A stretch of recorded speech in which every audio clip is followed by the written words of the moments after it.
Hello everybody, welcome to the channel for a new battle report. So this is the first game of the tournament I talked to you about. I was playing one of the teammate that was playing Sylvan for this tournament. And on the left you have my Infernal Dwarves. You should already know my list. If you haven't watched the previous video, I recommend you to do, then you will understand the concept of the list for the upcoming 3 battle reports.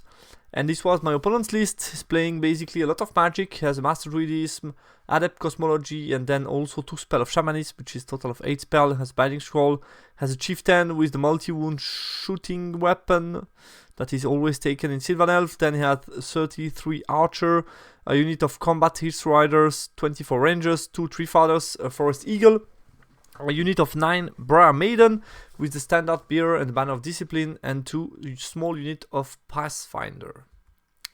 We were playing Spoil of War with a slight deviation from the classic Spoil of War. As I said in the introduction video, we have custom made scenario. This version of the Spoil of War, basically the spoil in the middle, if you charge it, or any spoil basically, on the middle line, if you charge it, it has to flee 1d6, and then if you catch it, you're not allowed to reform, but you can do the normal 90-degree wheel. And if you go on it, you just get the spoil, and after from the turn after, basically any opponent's unit within 15 inches have to take a frenzy check, which can be huge. So very interesting. And below you have the spell section of both players. What can I say about the matchup? So if I can, I would be happy to start. Obviously, Counter Trust, Spoil of War, 2 reasons to want to start. I want to go on the spoil as soon as possible to try to create some frenzy that could definitely be massive in the matchup.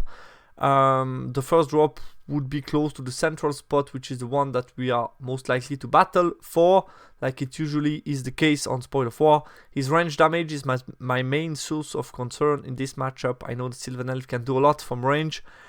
My range damage priority should target his shooting units, which is not so easy because he has a range advantage in comparison to me. The Overlords need to be very careful about his shooting, thinking especially about his BSB. His combat unit shouldn't be too big of a problem. There is just a Ranger block that can deal impressive damage in close combat, so I need to be a bit careful about them. But other than that, don't fear the Tree Father because I have very good counter with so many flaming attack. And Spoil of War should be to my advantage in combination to the fact that it's creating those frenzy check. It should be a positive matchup for me. Deployment wise, I wander all 4 sides on a pretty symmetric map, which is not something you like to. So he was able to drop for first turn. Obviously he put the Briar Maiden in a column to push me back as much as he could between those 2 spoils, which makes sense. I then place a slave block slightly on the left to push him back as well. After that, he placed an eagle on the left to push me back here on the flank.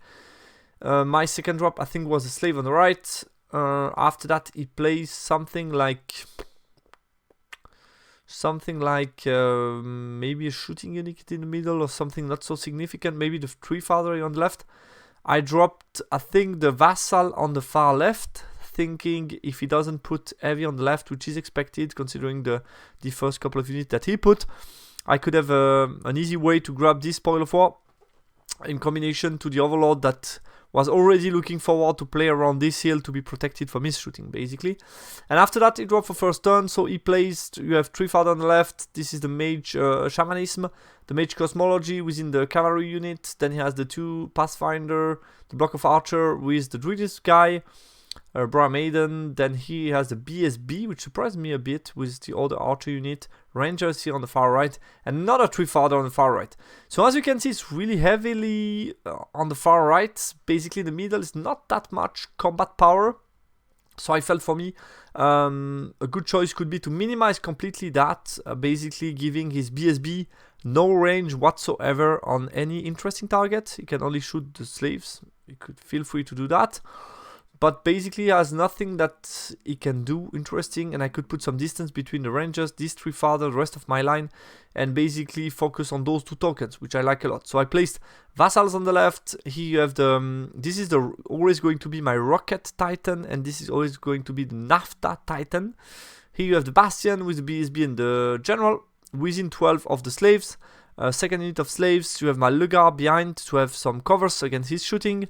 Then I place all the way behind is the second unit of Archer, And here I have my Overlord basically hidden from the beginning of the game. So as I said, I put a lot of distance between those units on the right and the rest of my line, which I like. I have a lot of combat power for this one in the middle. On the left, it's going to be a combination between Kalim Titan, Overlord and the Vassal to claim this one, to basically have a strong position on the middle left of the map. His turn 1. To my surprise, he placed his Tree Father behind the hill. He didn't realize with a 7-inch move I could easily be on the hill and shoot him on short range. With flaming shooting and multi-wound, I like that a lot, obviously. Move the eagle on the back, second eagle to the back, and he pushed a bit to the right, so he wanted to deal with my slave as soon as possible, which makes sense. He also attempted something interesting. He charged the spoil on the right. I managed to roll a 6 on the flea, which didn't help him. He needed 9 on the dice and he failed charge that one. But I think that was a right choice for him to try to speed bump, basically take the spoil. He could have been in a position close to the middle of the map already after one turn and having one spoil on his unit. So I think this totally makes sense. It was a bit unlucky between my big flea move and him not rolling enough to catch it. But I think it was the right choice. And other than that, just place his shooting unit to first target the slaves and also some on the bastion. In the magic phase, he got 2d6 strength 4 on the slave, killed 5 of them, then he killed another couple of slaves between the bolt thrower and all the shooting that he had. And he also killed 4 guys, or 3 or 4 guys within the bastion unit, with the remaining unit that could shoot the bastion. My turn 1, so I push forward. Like I said, I placed the Rocket Titan on the hill to shoot him, and basically I covered all the possible march move that he has, so no matter where he goes sideways, I'm going to be able to catch him either with the Overlord or the Kalim Titan. The only move that he can do is move 10 in the back, basically. Other than that, pushing the center, but I keep the Luga. I know they could be very fragile to his range damage, so I keep them behind the slaves. Push a bit with the Titan and the Bastion. The Bastion, I like the positioning because I was able to find 12-inch onto the Briar Maiden, and also I can shoot and get all my magic on them, which was nice. Move those guys a bit sideways, and I started to turn around those vassals to basically tell him, if you're going to move south, I'm going to get a lot of bow shot on you, which you won't like that much. In the magic phase, I got a Grave Call on the Briar Maiden, kill only 1. Then I got a Pentagram on those guys, kill 4 out of 5. Too bad because 1 heal and then he will be again full. Shooting, I kill 2 of the Briar Maiden. I pass his panic check obviously with the Banner of Discipline, and I think that was it. His turn 2. And yeah, then what happened? I shoot with the bow, I managed to do 1 wound on his Tree Father, then I shoot with the rocket. Here you have the stat. So most likely should do about 2-3 wounds, I would say. Yeah, 2 to 3 wounds would be the average. And I managed to do the 4 wounds to kill his Tree Father, which is like a 13% chance to do 4 or more wounds. So I was lucky. I think he was punished for his mistake to go behind the hill, which makes no sense here. Does nothing interesting basically. Next round he has to move back no matter what, so I think he was going to die next round no matter what. So the right choice for him would have been turn 1 to move back, and he was heavily punished for this mistake. Turn 2, he moved a bit back, push a bit forward on the right, push the Tree Father, push the Briar Maiden sideways. Nothing crazy. In the magic phase, he got a heal off on 2 dice against 3 to claim all his Pathfinder back. Bit unlucky for me, but this happened. Then he failed a 2d6 strength 4, but he got another one on my Overlord, so 2d6 strength 4 EP 1 of Druidism. I didn't fear too much. I have a 3 up, I can reroll 1 time, I have a 5 up after that, but he still managed to do 1 wound to the Overlord, which was annoying. And then shooting again against the Bastion, he killed another 3 guys, so he continued to slim down the Bastion, and now I'm starting to lose shots. And I think, from his point of view, it makes totally sense to target the Bastion because the rest of my combat threat are more to the left. The Bastion is the closest one to his main units. So basically slimming the Bastion unit down makes sense in my point of view. Let's move on to my turn. So I'm turning around the Bastion, move the Kalim Titan behind to basically completely close the flank and have a counter-charge unit. Move those guys in front to just basically tempt it to charge me, and if he does nothing I can chaff again. Nothing crazy. Here I chaff the cavalry, position the bull and the Kalim Titan to get charges. Push with the Lugard towards the... Here I have the strategy against those tokens. Basically is to be as close as possible from them to make sure that if I charge them next round, I get them no matter what. No matter the roll that he does, it's automatically that I get those 2 tokens. So I think that was the right way to play this modified secondary objective. Turn those guys around to shoot forward, but they are still too far away. And that's it basically. In the magic phase, a Binding Scroll, Grave Call. I got Brace of Corruption and I think the ward save on the Bastion as well. And also Pentagram. So I think I got 3 spell off. With Pentagram I killed 2 Briar Maiden. With Breast Weapon I killed another 3. So there is 1 remaining, which is not grazed because of Druidism. But at least this unit has to move away. And that's 1 less unit to care about, basically. So not bad at all. Let's move on to his next round. He charged with the Tree Father against my slaves. Decided to flee. He needed 9 on 2 dice to catch me. He didn't got it. I would have liked him in the front. Would have been nice to be able to charge. The rest just shuffles around more or less. He moved those guys a bit forward to do the same strategy as I with the third spoil. He didn't want to charge because basically because of the flee move of the spoil. It could be really annoying. End up in a weird position. So I think it was the right choice for him to secure that, and he moves away with Briar Maiden to heal, and the rest just moved around, impossible to continue to shoot me.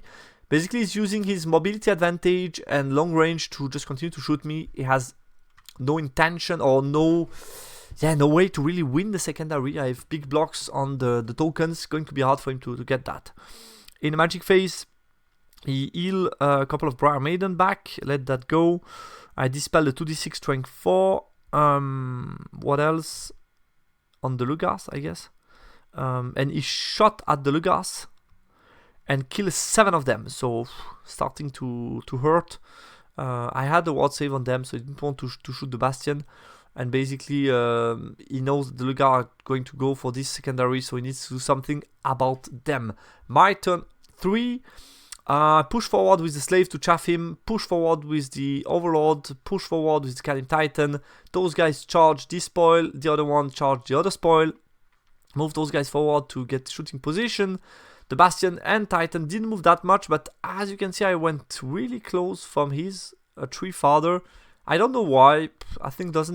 I was too confident about this combat. We will see how that goes. Those guys continue to flee. That was it. I go in range to basically shoot at the rangers. That's my ID. But I don't have range for the flamethrower. So basically, flamethrower on the Tree Father does nothing. So I think no really intention here to be that close. I think doesn't bring much basically.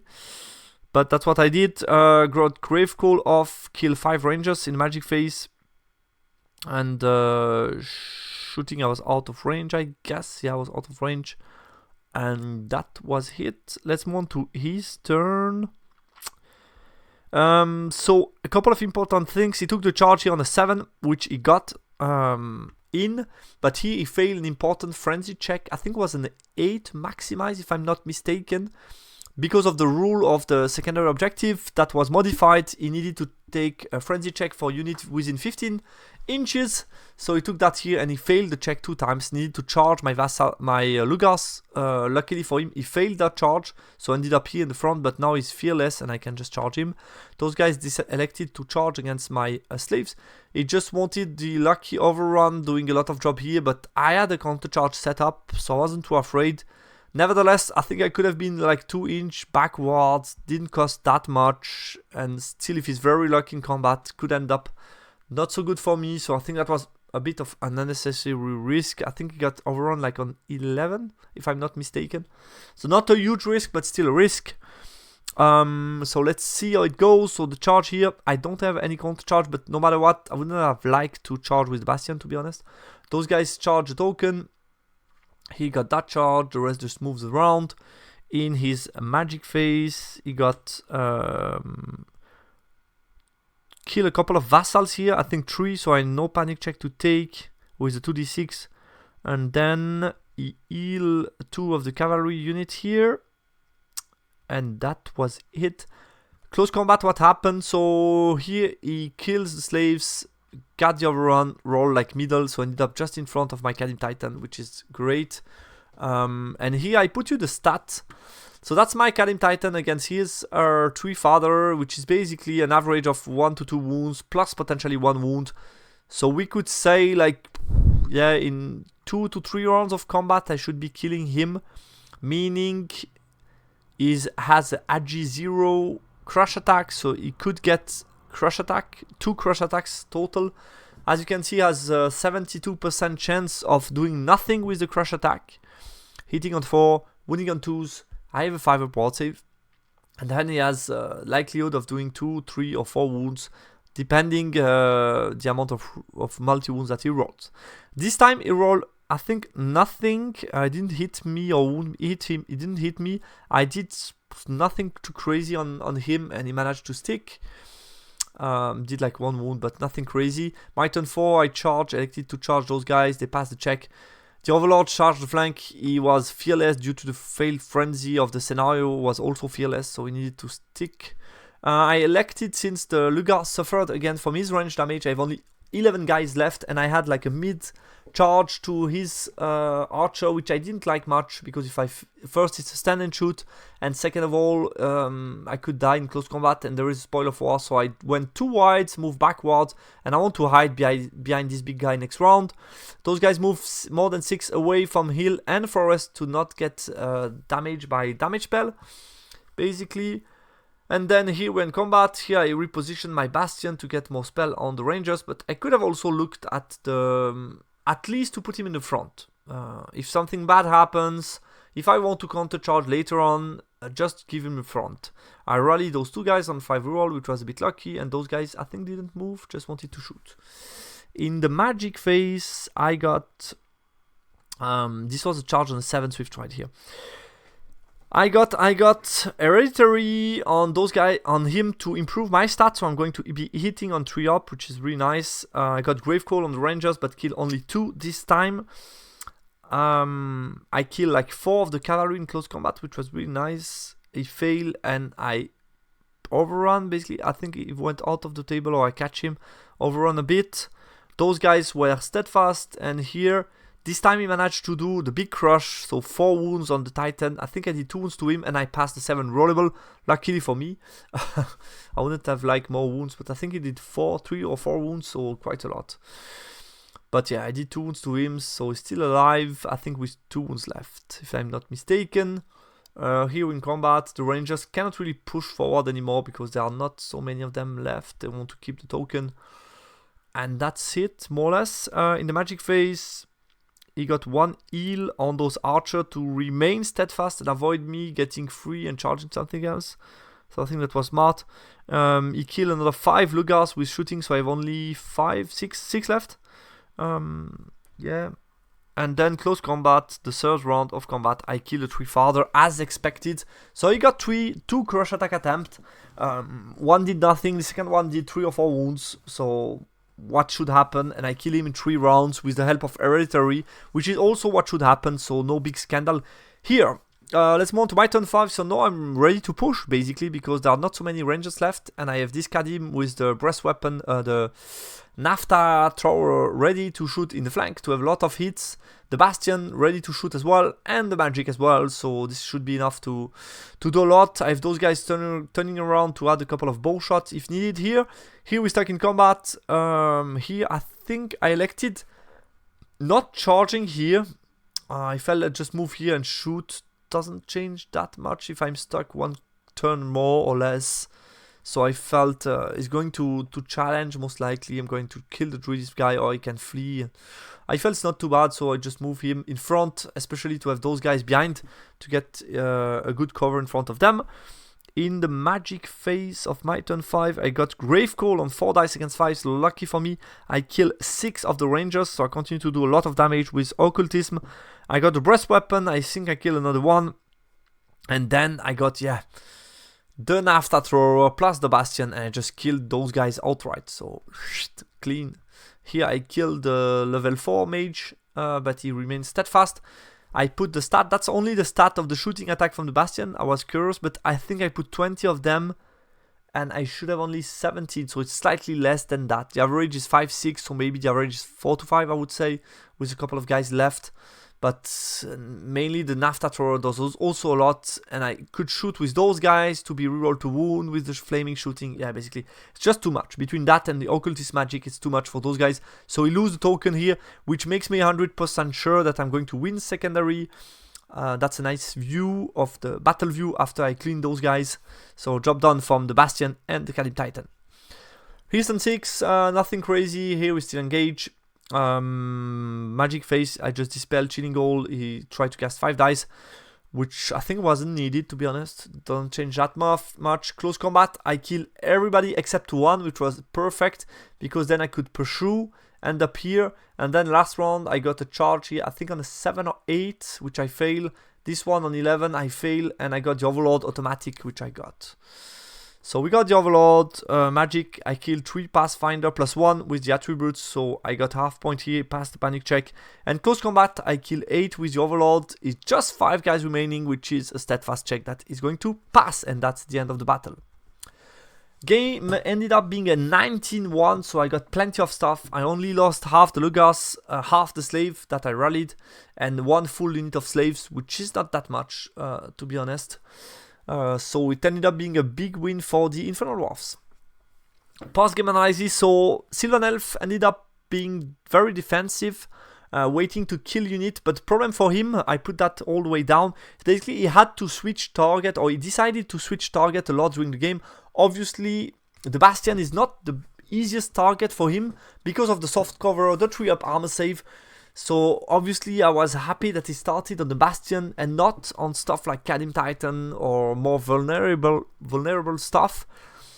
But basically the switching of target from the slave, the Bastion, then the Lugas, at some point he shot also a bit at the Overlord, made sure that he didn't hurt too much the Kalim Titan that were able to shoot and get some good combat. The fact that I was pushing meant I was going to secure scenario and get more points on the way. So basically secure me a victory more or less. Turn 1 Sylvan Elves, like I said, the tree should have moved away, so he was punished for that. The slaves were really useful in this game to allow me to push and create some traffic. Turn 3 Infernal Dwarves, I should have covered the Titan with the Bastion. I don't know about that because I would have never counter charge to be blocked against Stubborn Tree Father. But I think at least give him a front to make sure that if he kills, with some luck, he kills my Titan due to combat res or so on, then he charged me in the front against the Bastion. I think that would have been the risk mitigation that I could have done. Turn 4 Sylvan Elf, failing Frenzy allowed me to get a bigger victory. Obviously it was unfortunate for him to have to charge with the big mage in the big unit of Archer, but he could have also as well moved away with the Druidism guy. He had no need to put the Druidism guy in this unit, so he could have put him to safety before to avoid that. So he was also punished for that small mistake. I think he played well the combat between the Overlord and the Archer in the flank with the level 4 by not reforming, getting a heal, giving me the mage, so he managed to stick the Overlord for a long time. Safe play with the Overlord, so basically taking the big round, avoiding the shooting in the first phase, and then getting into combat.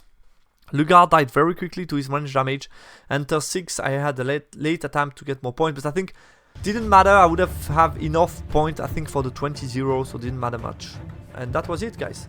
So that's all for this battle report. Started well in the tournament. We will see how it goes next round. Going to be against Empire of Zonstal. Talk to you soon on the channel. Bye.